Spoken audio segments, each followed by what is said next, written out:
જળશક્તિ મંત્રી અને સુરત નવસારીના સાંસદ CR પાટીલની હાજરીમાં ઉધના ખાતે વોટર રિચાર્જ સિસ્ટમના પ્રકલ્પનું ભૂમિપૂજન કરાયું હતું।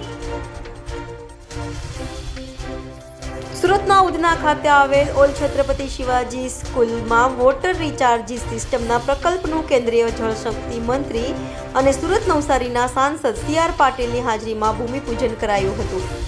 જળસંચયને લઈને સુરતમાં જળશક્તિ અભિયાન હેઠળ વોટર રિચાર્જ સિસ્ટમના પ્રકલ્પના ભૂમિપૂજન માટે યોજાયેલા કાર્યક્રમમાં સુરતના સાંસદ મુકેશ દલાલ સહિતના ધારાસભ્યો, કોર્પોરેટરો અને ભાજપના આગેવાનો તથા મનપાના અધિકારીઓ હાજર રહ્યા હતા।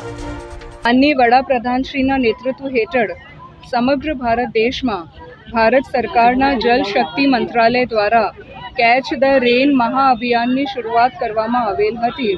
માનનીય કેન્દ્રીય મંત્રી શ્રી CR પાટીલ સાહેબે સમગ્ર સાઉથ ગુજરાતમાં મોટા પાયામાં રેન વોટર હાર્વેસ્ટિંગ સ્ટ્રક્ચર્સ બનાવવામાં આવે એમના માટેનું એક અભિયાન ઉપાડ્યું છે। એમના જ ભાગ સ્વરૂપે આજે સુરત શહેરમાં સુરત મહાનગરપાલિકાની જો ઇમારતો છે, સુરત સિટી બ્રિજ સિટી તરીકે ઓળખાય છે, એટલે બ્રિજીસમાં જો પાણી કલેક્ટ કરીને એમને રેન વોટર હાર્વેસ્ટ કરીને એમને ભૂગર્ભ જલમાં ઉતારી શકાય એમના માટેના કામો અને જનભાગીદારીમાંથી બીજી જો પ્રાઇવેટ સોસાયટીઝ હોય છે એમને પણ આ સ્કીમમાં મોટા પાયા ઉપર આવરી લેવા માટેનું આયોજન કરવામાં આવ્યું છે। અને આજે CR પાટીલ સાહેબના અધ્યક્ષ સ્થાને માનનીય મેયરશ્રી અને કોર્પોરેશનના પદાધિકારીશ્રીઓ, કોર્પોરેટરશ્રીઓની ઉપસ્થિતિમાં અહીંયાથી રેન વોટર હાર્વેસ્ટિંગ સ્ટ્રક્ચર્સની શુભ શરૂઆત સમગ્ર સુરત શહેર માટે કરવામાં આવેલ છે। 2000 જેટલું ટાર્ગેટ સુરત શહેરમાં જુદા જુદા જગ્યાઓ પર લેવામાં આવ્યું છે।